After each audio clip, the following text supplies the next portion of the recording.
ఈ comic book సినిమాలోని కథాంశాన్ని కేవలం స్వల్పమాత్రంగా మీకు పరిచయం చేస్తుంది. సినిమాలోని కథాకథనాలు, పాత్రలు, సన్నివేశాలు భారీగా వైవిధ్యంగా ఉంటాయి. సినిమాలో మరింత విస్తృతమైన దృశ్యాలు, భావోద్వేగాలు, అద్భుతాలు ఉంటాయి. థియేటర్కి వచ్చే ముందే ప్రేక్షకులకి కన్నప్ప చరిత్ర గురించి ఓ అవగాహన కలిగించడానికి చేసిన చిన్న ప్రయత్నమిది. వాయులింగాన్ని దొంగిలించి తీసుకెళ్లడానికి వచ్చిన కాలాముఖుడు అతని సైన్యంతో కొత్తపినాడు అడవిలోని 5 గూడాలు పోరాడాయి. రణరంగంలోకి దూకిన తిన్నడు కాలాముఖుడిని ఎదిరించి వీరోచితంగా పోరాడాడు. పగతో శత్రువుల్ని చంపేయొచ్చు, కాని మన వాళ్ళని బతికించుకోలేం. తిన్నడి ఇంటి బయట నెమలి శివపూజ చేస్తోంది. ఆకలేస్తుంది నెమలి, తినడానికి ఏదైనా చేసావా? ఇవాళ మహాశివరాత్రి మామా, ఉపవాసం ఉండాలి. ఇప్పపూల పాయసం చేసి ఏమీ తినొద్దంటావేంటి? నెమలి పాయసం గిన్నె తోసేసింది. ఎంత పొగరు! అడవిలోకెళ్ళి జింకని వేటాడి తీసుకొస్తా, కలిసి తిందాం. శివాజ్ఞ లేకపోతే పండు కూడా దొరకదు. వెళ్ళెళ్ళు. తిన్నడు గురి చూస్తున్నాడు. జింక పారిపోతోంది. తిన్నడికి ఏమీ దొరకలేదు. తిన్నడికి స్వర్ణముఖి నది అవతల వరాహం కనపడింది. స్వర్ణముఖి నదిలో మునిగి ఈదుకుంటూ వెళుతున్నాడు తిన్నడు. తిన్నడు ఒడ్డు చేరుకున్నాడు. వరాహాన్ని తరుముకుంటూ వెళ్లి విభూది కుప్పలో పడ్డాడు తిన్నడు. తిన్నడికి ఎదురుగా వాయులింగం. నెమలి ఇంటి గోడల మీద వాయులింగం బొమ్మ గీస్తోంది. నెమలి చూడాలనుకుంటున్న వాయులింగం ఇదేనా? తిన్నడు అడవిలో వెతుకుతున్నాడు. నెమలి! నెమలి! నెమలి! మామా, నెమలి, నువ్వడిగావే ఆ వాయులింగం ఇదే. మనింటికి తీసుకుపోదాం, కావలసినన్ని పూజలు చేసుకో. తిన్నడు వాయులింగాన్ని గట్టిగా పట్టుకుని పెకలించాలని చూస్తున్నాడు. తప్పు మామా అని తిన్నడి చెయ్యి పట్టుకుని తీసుకెళ్తోంది.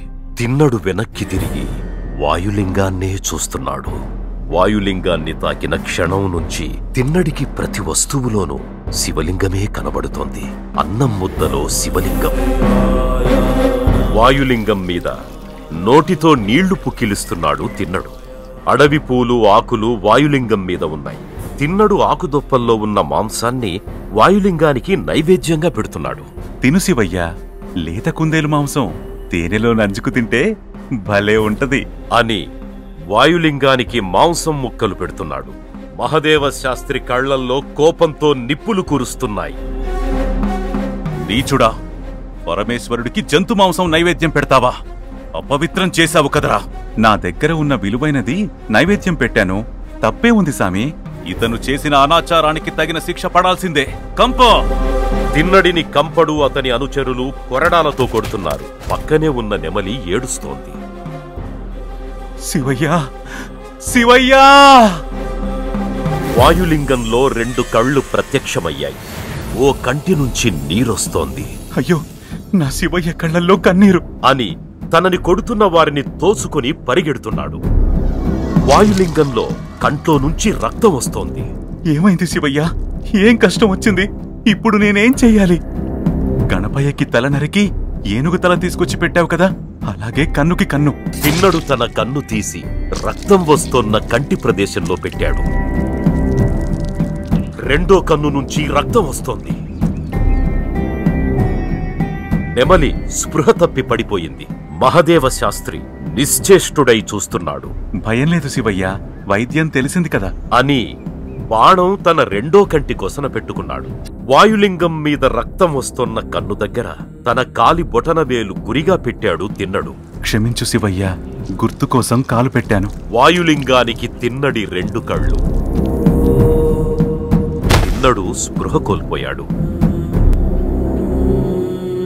వాయులింగంలో నుంచి శివపార్వతులు ప్రత్యక్షమయ్యారు.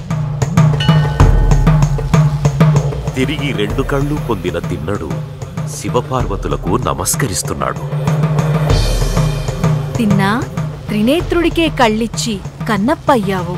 కన్నప్ప, నువ్వు నా హృదయంలో ఉంటావు. నీ ఆలయం నా గుడిపైన ఉంటుంది. భగవంతుడి శక్తి కన్నా భక్తుడి భక్తే ఎప్పటికీ గొప్పదే. శ్రీకాళహస్తి ఆలయం, కన్నప్ప ఆలయం, వాయులింగేశ్వరుడు, జ్ఞానప్రసూనాంబిక ఆలయం.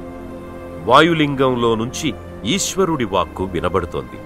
శ్రీకాళహస్తీశ్వరుడిని సందర్శించడానికి ముందుగా భక్త కన్నప్పను దర్శించుకోవాలి. కన్నప్ప నయనార్ చరిత్ర అజరామరం, ఆదర్శనీయం. శివం.